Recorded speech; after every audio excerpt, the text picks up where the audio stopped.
السلام عليكم ورحمة الله وبركاته. وعليكم السلام ورحمة الله وبركاته. الحمد لله الحمد لله وكفى وسلام على عباده الذين اصطفى.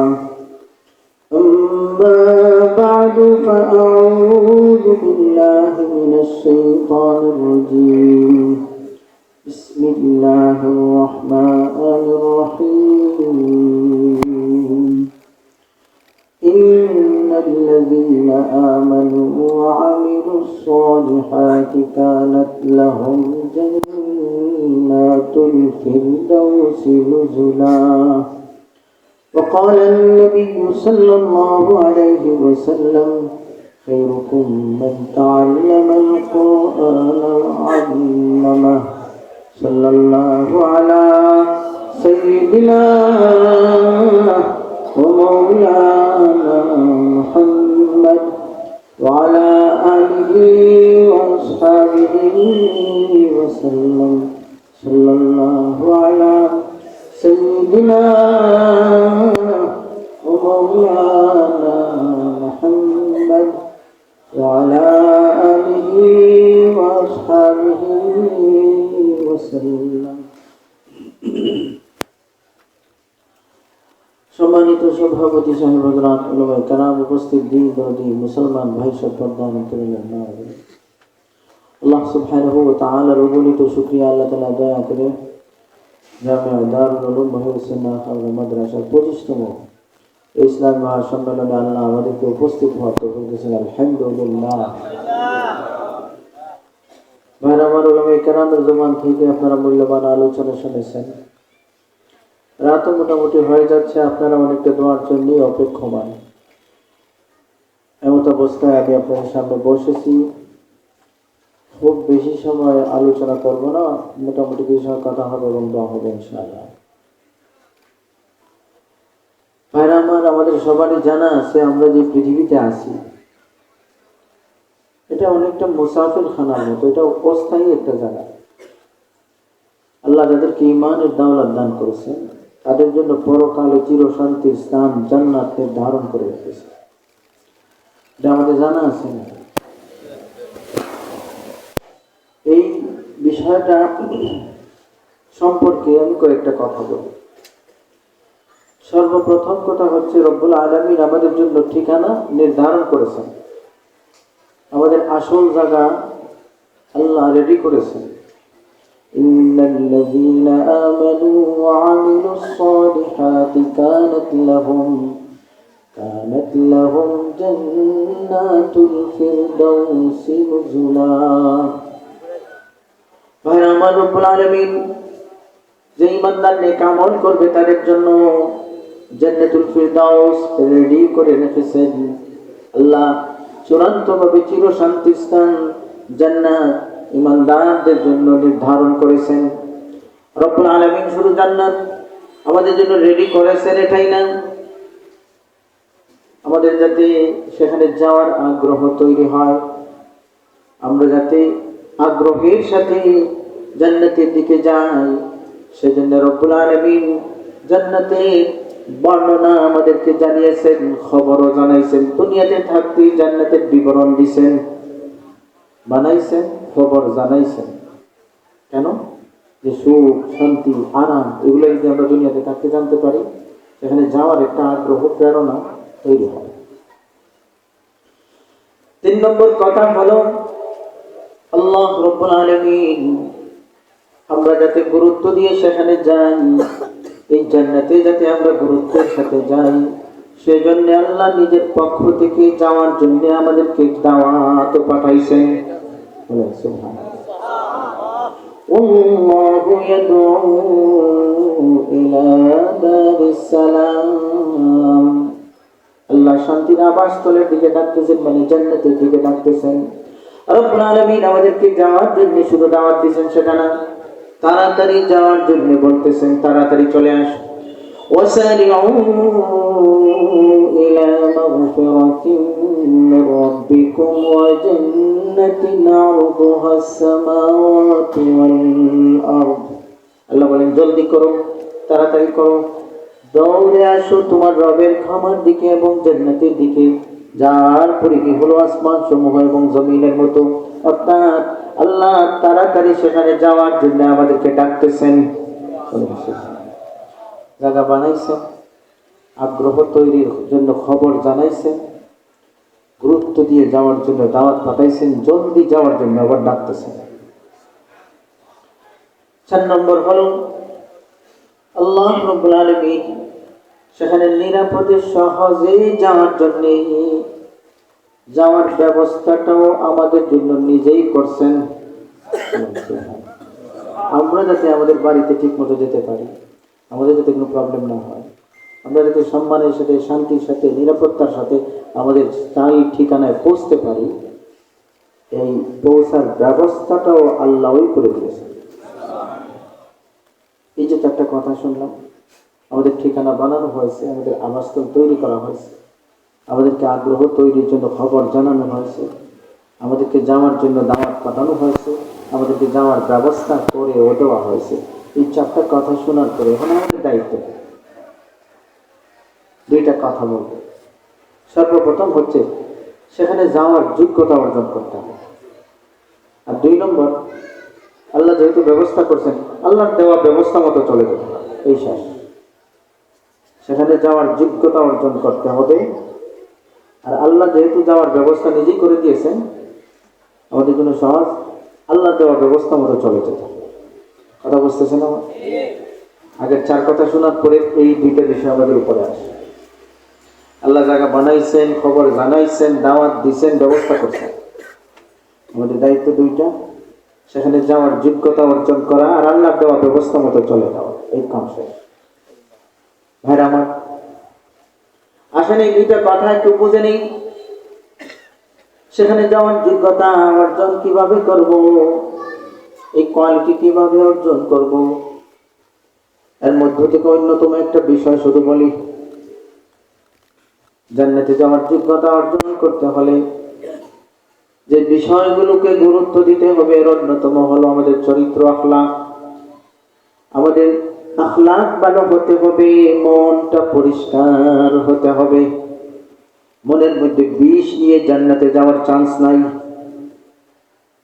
অন্য মানুষের প্রতি হিংসা, বিদ্বেষ, মানুষের উন্নতি সহ্য করতে পারে, মানুষকে কষ্ট দেওয়ার নিয়ত নিয়ে ঘুরে, কারে সাইজ করবে, কার উপর প্রতিশোধ দিবে, কারে বিপদে ফেলবে, কার জিনিস আত্মসাৎ করবে, কাকে কিভাবে হেনস্থা করবে, অপমান করবে, নিচে ফেলে দিবে, এই সমস্ত চিন্তাধারার কাজকর্ম যাদের সাথে থাকবে, এই জান্নাতে যাওয়ার যোগ্য হতে পারবে না।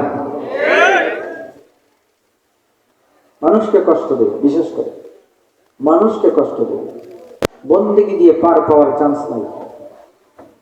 আমরা তো মনে করি ইবাদত বন্দেগী দিয়ে জান্নাতে চলে থাকে, মনে রাখবে চরিত্রের মধ্যে গন্ডগোল থাকে, মানুষকে কষ্ট দেওয়া দিক থাকে, পার পাওয়ার চান্স নেই। এক মহিলা প্রতিবেশীরে কষ্ট দেবে। ভাইরা আমার, সাহাবায়ে কেরাম মহিলার ব্যাপারে নবীজির দরবারে আলোচনা করলেন। মহিলা এত আবিদা, এত বন্দেগী করে, সারাদিন সারা বছরই প্রায় প্রতিদিন নফল রোজা রাখে,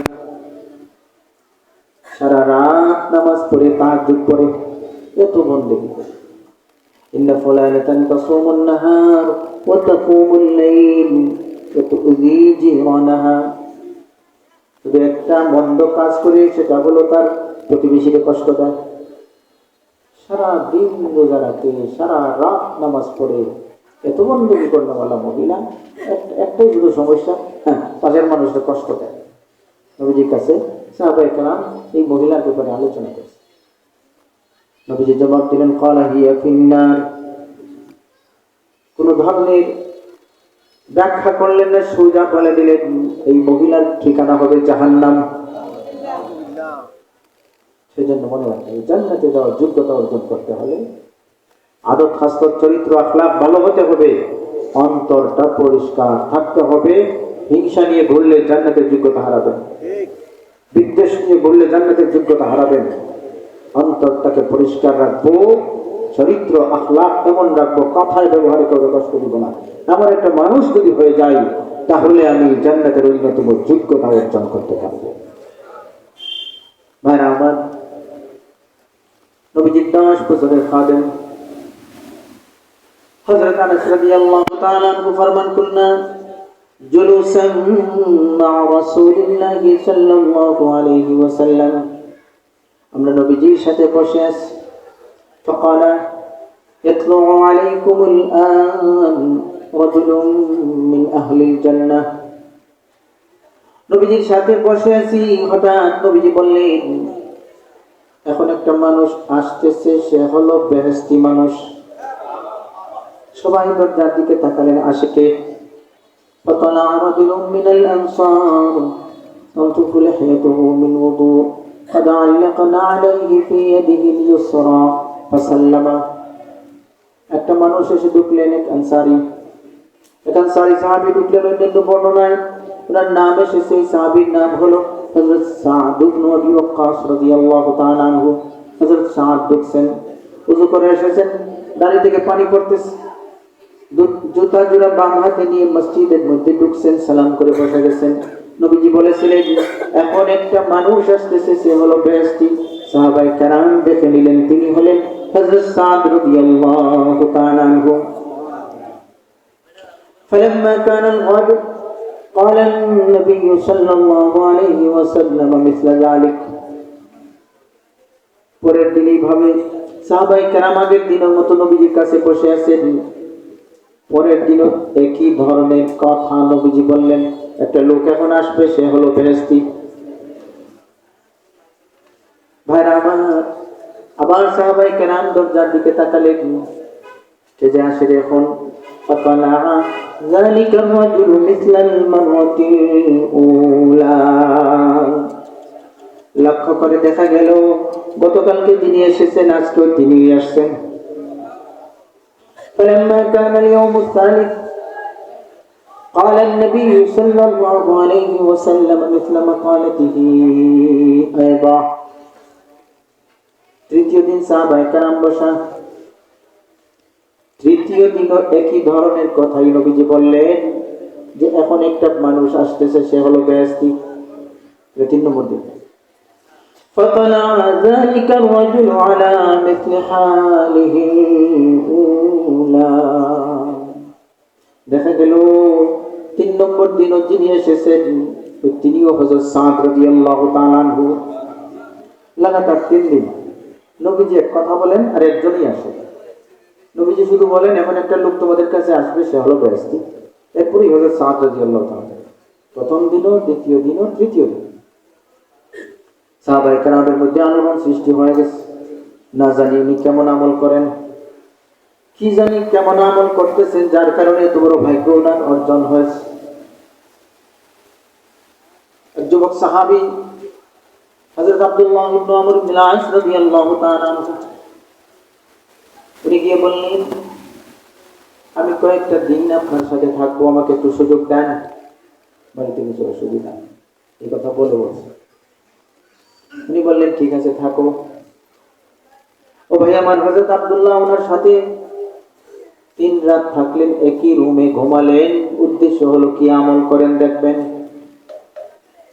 হযরত আনাস রাদিয়াল্লাহু তাআলা আনহু, হযরত আব্দুল্লাহ 3 রাতের ঘটনা যা দেখেছেন তার বর্ণনা আনাস রাদিয়াল্লাহু তাআলা আনহু শুনাইতেছেন। ফাকানা আব্দুল্লাহ ইউহাদ্দিসু أنه بات معه 3 ليال فلم يره يقوم من الليل شيئا,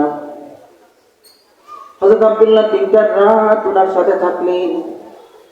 থাকার পরে দেখলেন উনি যে রাতে খাওয়া দাওয়া করে নামাজ পড়ে যে ঘুমান, আর উঠেন না।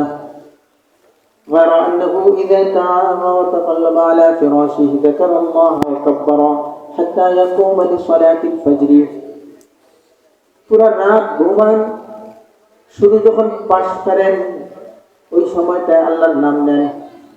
হাত্তা ইয়াকুমা লিসালাতিল ফজর, ফজরের আযান দিলে উঠে নামাজ পড়েন। পুরা রাতের মধ্যেও বিছানা ছেড়ে উঠেন, অতিরিক্ত তেমন কোনো আমল করতে উনি দেখেন নাই। উনি এই অবস্থা দেখার পরে ওনার তো আর হিসাব মিলে না।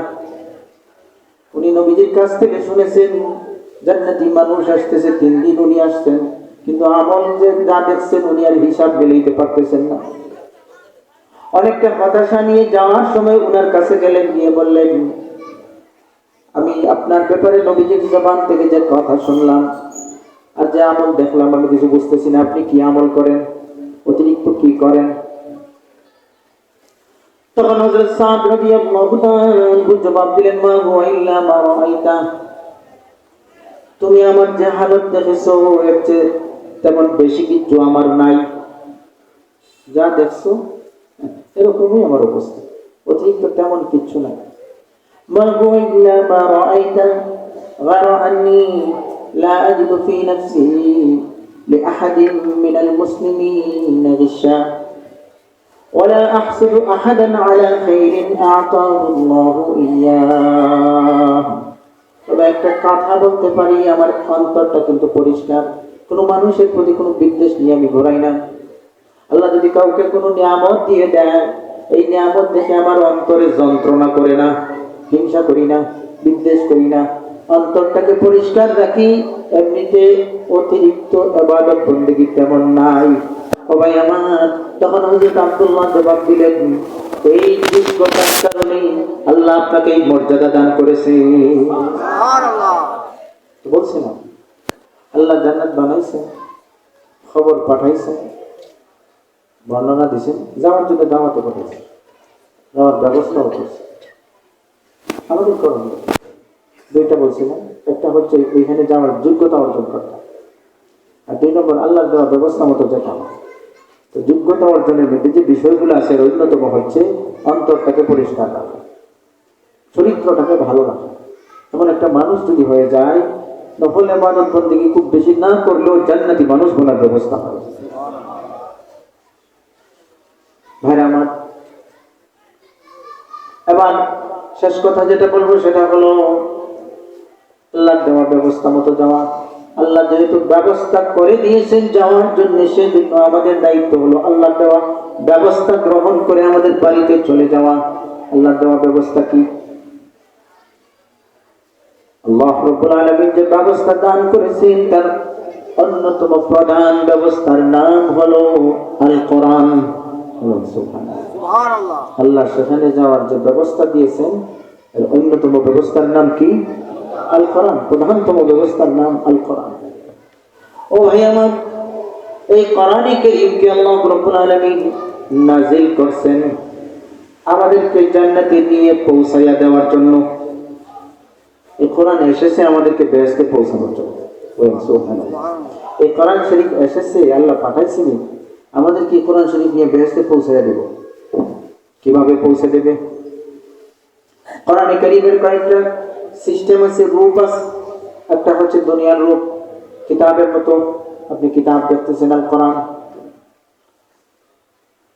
দুনিয়াতে কোরআনে কারীম জান্নাতের পথের বর্ণনা দেয়, চিনিয়ে দেয়, শিখিয়ে দেয়, পরিচয় করায় দেয়। জান্নাতের রাস্তায় চলার জন্য মানুষকে বলে এই রাস্তায় চলেন বেহেশতে যেতে পারবেন।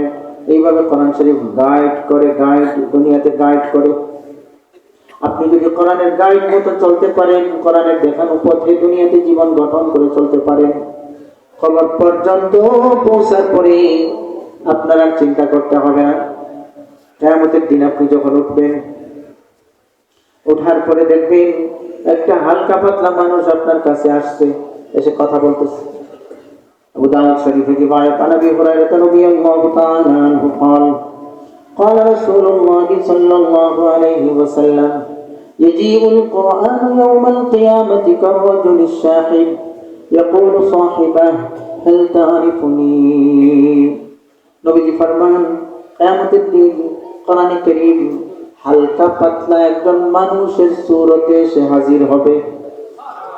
মানুষের দুনিয়াতে দেখছেন কিতাব, আর আল্লাহ ওই কিতাবটি সেখানে মানুষের আকৃতি করে আপনার কাছে পাঠায়। এবার কোরআন শরীফ আপনার কাছে আসবে, এসে প্রশ্ন করবে হল তারিফুনি, আপনি আমাদের চেনেন? এই কথা প্রশ্ন করবে। ও আমার ভাই, কোরআন শরীফ কোরআনওয়ালার কাছে যাবে, যারা কোরআনের দেখানো পথে দুনিয়াতে চলেছেন তাদের কাছে যাবে, কোরআনের আলোকে জীবন গঠন করেছেন তাদের কাছে যাবে, গিয়ে বলবে আপনি কি আমাদের চিনেন? উনি অন্য বর্ণনা এসেছেন, বলবেন না আমি তো আপনাকে চিনি না। আমার ভাই তখন কোরআন শরীফ নিজের পরিচয় দেওয়া শুরু করবে, আনাল্লাযী কুনতু আসহিরু লাইলা ওয়া আযমিউ হাওয়াজিরা। দুনিয়াতে যে কোরআনের জন্য আপনি কষ্ট করেছিলেন, আমি সেই কোরআন। সুবহানাল্লাহ। কত রাত ঘুমান নেই, কত সময় উপোস থেকেছেন, দানা পানি গ্রহণ করেন নাই, যে কোরআনের জন্য এত কষ্ট পৃথিবীতে করেছিলেন, আমি সেই কোরআন আপনার সাথী হয়ে গেছি। আপনাকে কোরআন নিয়ে চলতেছে। যদি কোনো জায়গায় কোনো অসুবিধা হয়ে যায় হাসরের ময়দানে, যখন কেউ কারো পক্ষে কথা বলার সাহস করতে পারতেছে না, ওই সময় কোরআন শরীফ আপনার পক্ষে আল্লাহর সাথে কথা বলবে। ইকরাউল কোরআন ফাইন্নাহু ইয়াতি ইয়াউমাল কিয়ামাতি শাফিআন লিআসহাবি। কোরআন আল্লাহর সাথে আপনার ব্যাপারে কথা বলবে। আল্লাহ, তোমার এই বান্দার সাথে আমার কানেকশন ছিল, আমার সম্পর্ক দুনিয়াতে ছিল, কিছুটা উল্টা পাল্টার কারণে সমস্যায় পড়ে গেছে, দয়া করে আপনি মাফ করে দেন। الصيام والقرآن يشفعان للعبد। হাদিসে বিভিন্নভাবে কথা এসেছে। কোরআন আল্লাহর সাথে কথা বলবে। ও ভাই আমার, কোন কোন ক্ষেত্রে নবীজি এমনও বলেছেন, কোরআনের কিছু সূরা এরা অনেকটা আল্লাহর সাথে তর্কের মতো কথা বলবে। বলে, আল্লাহ, এই লোকটাকে আপনি মাফ করে দেন, মাফ করে দেন, জান্নাত দিয়ে দেন, মাফ করে দেন, জান্নাত দিয়ে দেন। নবীজি ফরমান, যতক্ষণ ওনার জান্নাতের ফয়সালা হবে না, ততক্ষণ কথা বলা বন্ধ করবেন। সুবহানাল্লাহ। ভাইরা আমার, এইভাবেই কোরআনে কারীম আপনার সাথে। নবীজি ফরমান, মান জাআলাহু আমামাহু কাদাহু ইলাল জান্নাহ। যারা কোরআনের আলোকে দুনিয়াতে চলবেন, কোরআনের দেখানো পথে দুনিয়াতে চলবেন, কাদাহু ইলাল জান্নাহ, এদেরকে কোরআন নিয়ে জান্নাতে পৌঁছায়া দিবে।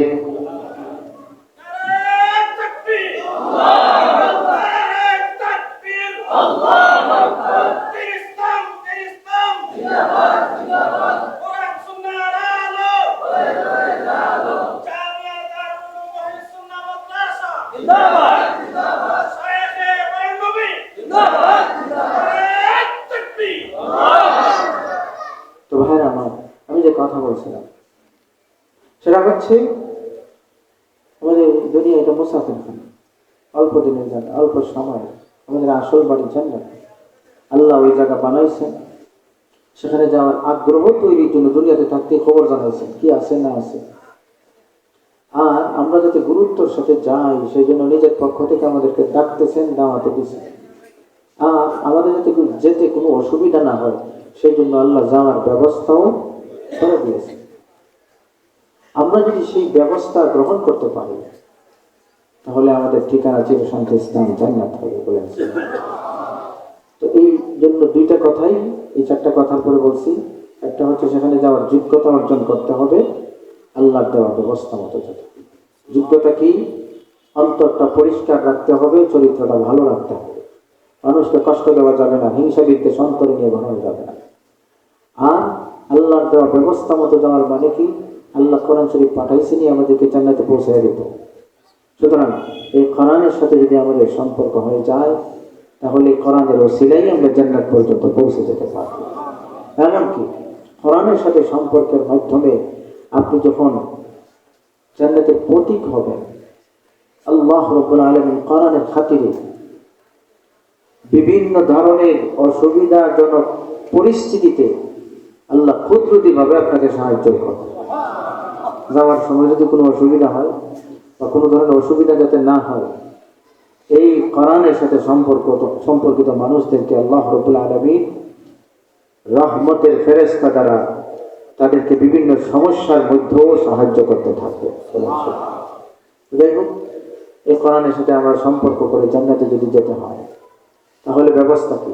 মনে রাখবেন, কোরআনে কারীমের সাথে সম্পর্কের যত ব্যবস্থা আছে, কোরআনের সাথে সম্পর্ক করে জান্নাতে যাওয়ার যত ব্যবস্থা আছে, এই ব্যবস্থার কমপ্লিট প্যাকেজের নাম হচ্ছে এই সমস্ত মাদ্রাসা।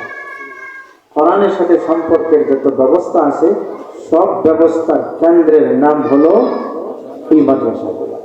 এই মাদ্রাসা যদি না থাকে, মানুষের সম্পর্ক কোরআনের সাথে হবে না। না কোরআন শিক্ষা অর্জন করতে পারবে, না কোরআনের আলোকে জীবন গঠন করতে পারবে, না কোরআন ওয়ালা সমাজে পাওয়া যাবে, না কোরআনের আইন সমাজে থাকবে, না কোরআনের হেদায়েত ঘরে ঘরে পৌঁছবে। সুতরাং কোরআনের সাথে সব ধরনের সম্পর্কের কেন্দ্রের নাম এই সমস্ত মাদ্রাসা। সেজন্য ভাইরা আমার, আমরা কোরআনে কারীমের সাথে যদি সম্পর্ক করতে হয়, আমরা কোরআনের আলোকে যদি জীবন গঠন করতে হয়, আমরা যদি কোরআন শিক্ষা অর্জন করতে হয়, আমরা যদি আমাদের সন্তানদেরকে কোরআন শিক্ষায় শিক্ষিত করতে হয়, তাইলে আমরা এই মাদ্রাসাগুলোকে গুরুত্ব দিতে হবে। আমরা আমাদের সন্তানদেরকে যেমন দিব, আমরা এখানে উলামায়ে কেরামের পরামর্শ নিয়ে জীবন গঠন করব, আর এই মার্কাজগুলো যাতে টিকে থাকে সেই জন্য জানে মালে সহযোগিতা করবো। রাজি আছি না ইনশাআল্লাহ? তো যাই হোক, আমি আমার কথা এখানে শেষ করলাম। আল্লাহ আমাদেরকে কথাগুলো বোঝার আমরা তৌফিক দান করুন। ওয়া আখিরু দাওয়ানা আলহামদুলিল্লাহি রাব্বিল আলামিন।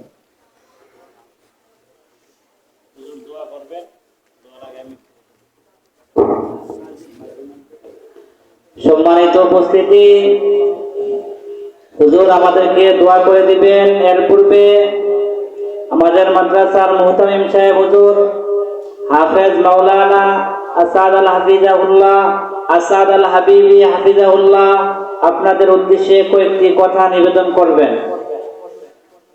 নাহমাদুহু ওয়া নুসাল্লি আলা রাসূলিহিল কারীম, আম্মা বা'দ। আপনারা জানেন আখাউড়াবাসী এই মাদ্রাসাটি 2001 সালে প্রতিষ্ঠা লাভ করে। এই মাদ্রাসার প্রধান ভূমিদাতা আলহাজ আব্দুর রশিদ হেলু কাকা, তিনি মাদ্রাসার প্রাঙ্গণে শুয়ে আছেন। মরহুমের জন্য আমরা দোয়া করি। আমরা থাকবো না, কেউ থাকবো না, কিন্তু উনি যে ভূমি দিয়ে খেদমত করছেন এটা কিয়ামত পর্যন্ত থাকবো, ঠিক না বেঠিক? তার সাথে আমাদের কার্যকরী পরিষদের সদস্যবৃন্দ, কমিটির, বিশেষ করে আমাদের সেক্রেটারি আলহাজ জাহাঙ্গীর ভাই রাত্রদিন মাদ্রাসার জন্য খাটেন। ওনার মরহুম আব্বা আম্মার জন্য আমরা দোয়া করব। আমাদের লাইফ মেম্বার আজীবন সদস্য যারা আছেন, প্রতি মাসে 100 টাকা, 12 মাসে 1200 টাকা দান করেন। কেউ এককালীন, কেউ 6 মাসে, কেউ পুরা বছরের দিয়ে দেন, কেউ প্রতি মাসেও দেন। তাদের জন্য আমরা দোয়া করব। অনেকের ইন্তেকাল হয়ে গেছে। আমাদের আজকের মাহফিলের এবং সার্বিক মাদ্রাসার উন্নয়নের জন্য আলহাজ সালাউদ্দিন ভুইয়া 1 লক্ষ টাকা দান করছেন। আল্লাহ ওনার দানকে কবুল করেন, ওনার ন্যাক আশা পুরা করেন। এবং আমাদের বাচ্চাদেরকে পাঞ্জাবি জুব্বা দিয়েছেন 50 টাকা। আল্লাহ এই যুবককে দিনের জন্য কবুল করেন। তাছাড়া আমাদের কমিটির মেম্বার, অত্র এলাকার বিশিষ্ট সমাজসেবক আলহাজ জয়নুলউদ্দিন আব্দু ভাই মাদ্রাসার বার্ষিক মাহফিলের সময় মেহমানদারি করেন। উনি ওনার আব্বা আম্মার জন্য দোয়া চেয়েছেন, আমরা ওনার জন্য দোয়া করি। আল্লাহ ওনার ন্যাক হাজতকে পুরা করে দেন। তাছাড়া আমাদের ডাক্তার আলাউদ্দিন সাহেব, হাবিবুর রহমান কবি ভাই, শেখ জাভেদ আমার চাচা, উনি ওনার মা বাবার জন্য, আরও আমাদের শিপু ভাই, লিটন ভাই, তাদের মা বাবার জন্য। তারপরে মানজু কাকা কিছুদিন আগে ইন্তেকাল হয়েছে, উনি আমাদের সদস্য ছিলেন। ওনার ছেলেরা মাদ্রাসায় একটা অনুদান দিবেন, আজিজুল ইসলাম জুয়েল ভাই। সকলের জন্য আমরা দোয়া করব। এবং আমাদের এই মহল্লাবাসী সবাই আমাদের এই মাহফিল উপলক্ষে সহযোগিতা করেছেন, তাদের জন্য দোয়া করব। মেহমানের দোয়া, মুসাফিরের দোয়া কবুল হয়। আমি হজরতকে বলবো, আমরা আলফাজ ভাই আমাদের সদস্য, উনি অসুস্থ, শিফার জন্য দোয়া করব। আমার ছোট ভগ্নিপতি, উনি এই মাদ্রাসার আজীবন সদস্য, অসুস্থ, হাসপাতালে আছেন, ঢাকা আইসিইউতে আছেন। গত বছর উনি মাহফিলে আসছিলেন, এবারও আমি দাওয়াত দিছিলাম, আসার কথা ছিল, আসতে পারেন নাই। সকলের জন্য আমরা দোয়া করব। আমাদের যে সমস্ত হাফেজ সাহেবরা পাগড়ি পাইছে, 5 জন হাফেজ এবং মেসকাত সমাপনকারী সহ মোট 12 জন পাগড়ি পাইছে, তাদের জন্য আমরা দোয়া করব। তারা যাতে বড় আলেম হইতে পারে, দ্বীনের দায়ী হইতে পারে। সকলের জন্য, একে অপরের জন্য আমরা দোয়া করব ইনশাআল্লাহ। তো হুজুর আমাদের দোয়া পরিচালনা করবেন ইনশাআল্লাহ। আমাদের আজিম খান ভাই, উনি আমাদের সম্মানিত সদস্য, উনি ছাত্রদের পাগড়িগুলোর ব্যবস্থা করেছেন, ওনার জন্য আমরা দোয়া করব ইনশাআল্লাহ।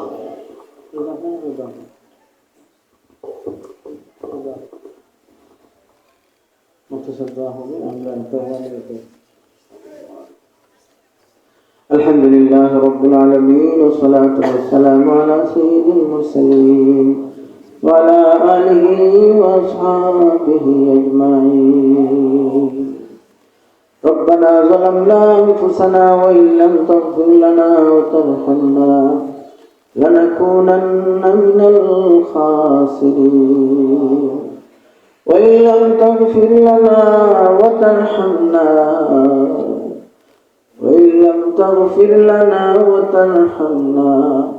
لنكونن من الخاسرين. ربنا لا تزغ قلوبنا بعد إذ هديتنا وهب لنا من لدنك رحمة إنك أنت الوهاب. اللهم اغفر لنا ولوالدينا وارحمهما كما ربياني صغيرا. ربنا هب لنا من أزواجنا وذرياتنا قرة أعين واجعلنا للمتقين إماما. أي رب العالمين يا الله जिंदगी समस्त गुनाहों के माफ़ कबीरा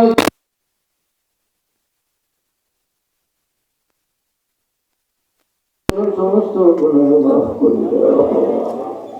আয় আল্লাহ কত বড় বড় নাফরমানকে মাফ করছো, কত বড় বড় গুনাহগারকে তুমি বলি বানাইছো। আশা করি আপনারা যে আমরা তুমি মাফ করো, দয়া করে আমরা তোমাকে কবুল করো।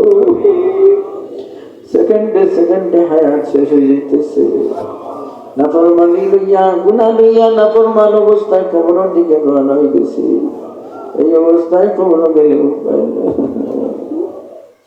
হায় আল্লাহ, যারে তোমার পছন্দ লাগে তার হাতে নেই তুমি আমাকে মাফ করি দাও। আয় পরবর্তীকার আলম আমরা সমস্ত মর্যাদাকে মাফ করো। বিশেষ করে এই এলাকার জমিনের নিচে যত মুসলমান এই মাহফিলের খাতিরে সমস্ত মাফ করি দাও।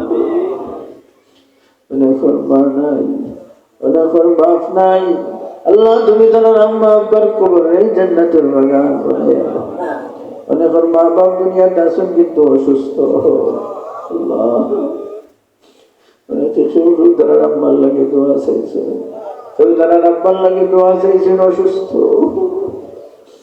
আল্লাহ তুমি অসুস্থ মা বাবার শিফা দাও, আরাম দাও, নেক হায়াত তুমি দান করো।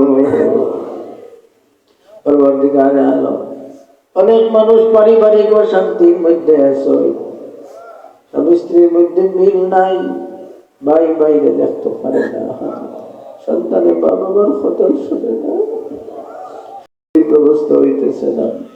আল্লাহ তুমি উপযুক্ত জায়গা মিলে দাও। অনেক গর্ভবতী মহিলা তোমার মধ্যে আল্লাহ আসানি সাথে ফলাজির ব্যবস্থা রব্বুল আলামিন। আমরা বহু মানুষ বিদেশ, মানুষ বিভিন্ন অসুবিধা উনাইয়া দোয়া চান, বিদেশ থেকে ফোন দেয়। আল্লাহ আমরা বিদেশিদেরকে সহি সালামত আল্লাহ তৌফিক দাও। যে মুসিবত পড়ছিল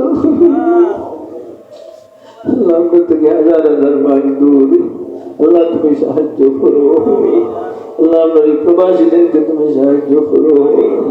অনেকে যাওয়ার আশা করিয়া ঘুরতেছেন, হয়রানি পড়ে গেছেন, আল্লাহ তুমি সহজে যাওয়ার ব্যবস্থা দাও। আল্লাহ তৌফিক দাও রব্বুল আলামিন। আল্লাহ এই মাদ্রাসাকে তুমি কবুল ফরমাও, জরুরিয়াত নাইম থেকে পুরা করিয়া দাও। আল্লাহ দেশ থেকে বিদেশ থেকে যে যেখান থেকে সাহায্য করছে আল্লাহ সবার লিস্টি তোমার কাছে আছে, সবার তালিকা তোমার জানা আছে। মালিক যে যে নিয়তে সাহায্য করছেন নবীজির বাগানো হোক, আল্লাহ তুমি তারা সাহায্য করো, তারা নেক নিয়তে পুরা করিয়া দাও। এই খায়রাতের উসিলায় তার মধ্যে গাঁজে মাফ করিয়ে দাও। ও আল্লাহ, যে যে আশা নিয়া দোয়ার মধ্যে শরীক করিস আমার নেক নিয়ত গুলো তুমি পুরা করিয়া দাও। সৌরে খালি হাতে ফেরত দিও না। সকলের পক্ষ থেকে অসীম অসংখ্য দরুদ আর সালাম জিন্দা নবী হায়াতুন নবী রাহমাতুল লিল আলামিনের দরবারে পৌঁছায়া দাও। আল্লাহ আল্লাহ অনেকের পক্ষ থেকে দোয়া চাওয়া হয়েছে এই মাহফিলের মধ্যে। আল্লাহ এই মাদ্রাসার লাগে বিশেষভাবে যারা দান খয়রাত করছেন, সাহায্য করছেন, আয় রব্বুল আলামিন বিভিন্ন ধরনের সহযোগিতা যারা সব সময় করতেছে, তোমার বান্দা বলতে রে দুনিয়া আখিরাত তুমি বদলা দিও, দিল শরীর ও পরিবারে শান্তি দিও। আয় আল্লাহ আমাদের দুআরে তো ভালো কবুল ফরমাও। সাল্লাল্লাহু তাআলা আলা খায়রি খালকিহি মুহাম্মাদিন ওয়া আলিহি ওয়া আসহাবিহি আজমাইন।